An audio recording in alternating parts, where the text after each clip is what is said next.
So there are 12 segments within the C3 exhibition, each one representing either a person or a historical event. So we start in West Africa with Queen Amina. Queen Amina was an amazing warrior queen.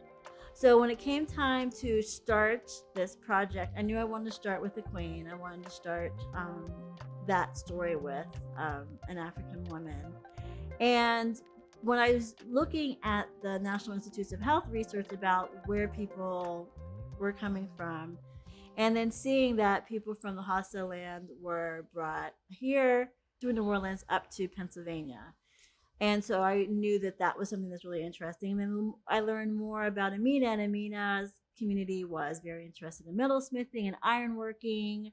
She loved armor. She loved swords. She loved any kind of military kind of art and play and design.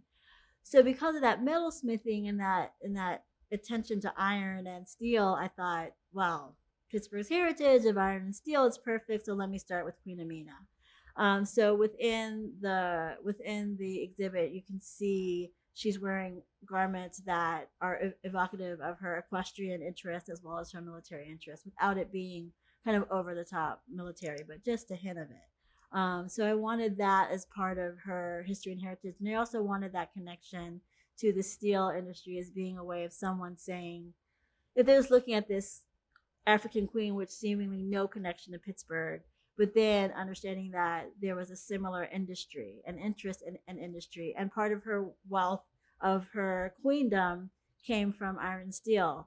Obviously, a lot of the wealth of Pittsburgh comes from iron and steel. So I just thought it was a great way to start this exhibition.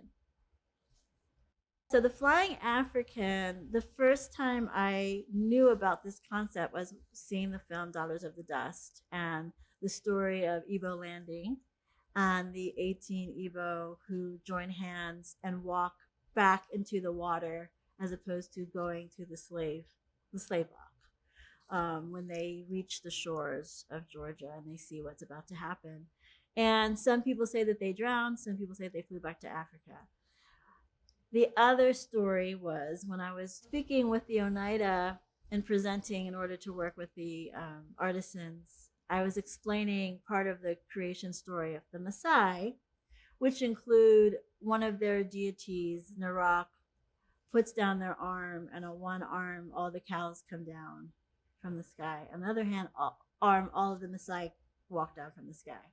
For the Oneida, different peoples have different, not dominion, but responsibility and stewardship. So for them, as Haudenosaunee, as indigenous to the Americas, they are connected to the earth, so they're responsible for the earth.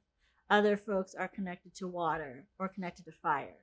And so in their tradition, Black folks are connected to the air. So our responsibility, our stewardship is to protect the air. So the fact that this is where the Maasai came down made perfect sense.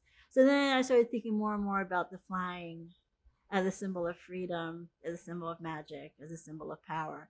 And there's so many different stories around Black folks and African folks' ability to fly. And you think of someone like Bessie Coleman, who was an aviator in the early part of the 20th century, and how she talked about the freedom of flight and being in the air and not having to worry about discrimination. So that idea of being able to fly and to be able to maybe go to the land of your home is something that I think African Americans especially, who don't necessarily know where we're from, quote unquote, where our ancestors are from, I think that there's a huge appeal to that idea.